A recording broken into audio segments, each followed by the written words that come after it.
بسم اللہ الرحمن الرحیم۔ الصلاۃ والسلام علیکہ یا رسول اللہ وعلی آلک و صحابک یا حبیب اللہ۔ اللہم صلی علی محمد وعلی آل محمد صلی اللہ علیہ یا محمد نور من نور اللہ۔ جب کوئی انسان اپنے رزق میں، کاروبار میں کمی محسوس کرے، بے برکتی محسوس کرے، تو اس رزق کو، کاروبار کو وسعت اور کشادگی بخشنے کے لیے یہ ایک چھوٹا سا عمل کر لیں، اللہ تبارک و تعالیٰ اس عمل کی برکت سے خوشحالی اور خیر و برکت عطا فرماتا ہے۔ جب بھی انسان کھانا کھانے کے لیے بیٹھے تو دسترخوان کے اوپر کافی دیر لگائے اور اپنے اہل و عیال کے ساتھ مل بیٹھ کر کھانا کھائے، اللہ خیر و برکت عطا فرماتا ہے۔ اور پھر ہر بندہ بسم اللہ والحمد للہ رب العالمین ہر لقمہ اٹھانے سے پہلے ان کلمات کو پڑھ لے تو اللہ تبارک و تعالی رزق میں، گھر بار میں، مال و اولاد میں خیر و برکت عطا فرماتے ہیں۔ یہ کوئی اتنا بڑا عمل نہیں، ایک آسان سا مختصر سا عمل ہے، لیکن جو بات بالکل آسان ہو، مختصر ہو، اس کو لوگ اہمیت نہیں دیتے، بھول جاتے ہیں۔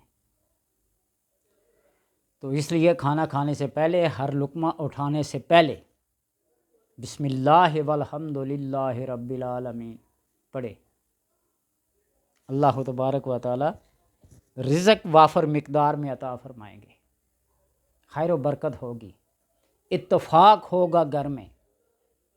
اور فرماتے نا کہ جس دسترخوان پر زیادہ دیر لگائی جائے،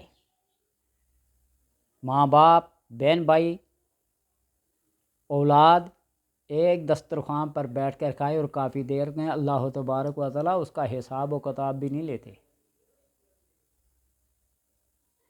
اس لیے ان چھوٹی چھوٹی باتوں کو اپنے معمولات میں شامل کر لیں، خیر و برکت ہوگی۔ کثرت کے ساتھ سجدے کریں، جب بھی فرصت ملے اپنی جبین نیاز کو جھکا دیں رب کے سامنے، سجدے پہ سجدے کیے جائیں۔ نماز کا وقت اور نماز کے دوران میں وہ تو سجدے حکماً شرعاً فرض کیے گئے ہیں۔ ایک عام اپنی عقیدت کو رب کے ساتھ، محبت کے ساتھ، عقیدت کے ساتھ اپنے سر کو سجدے میں رکھیں، اللہ تبارک و تعالیٰ سے باتیں کریں۔ یہ عمل کر کے دیکھ لیں، آپ کے دل کو سکون ملے گا، اطمینان ہوگا۔ خیالات جو منتشر ہوتے ہیں، وہ خیالات جو بندے کو پریشان کر دیتے ہیں، ایسے پریشانی کے عالم میں اپنے سر کو سجدے میں رکھ دیں، اللہ سے باتیں کرنا شروع کر دیں۔ سبحان ربی جلالہ، سبحان ربی جلالہ تسبیح پڑھیں یا نہ پڑھیں، یہ تسبیح بہت اعلیٰ ہے، جس طرح نام اعلیٰ ہے۔ اور اگر انسان کو یہ پتہ چل جائے کہ میں کس بارگاہ کے سامنے سر بسجود ہوں،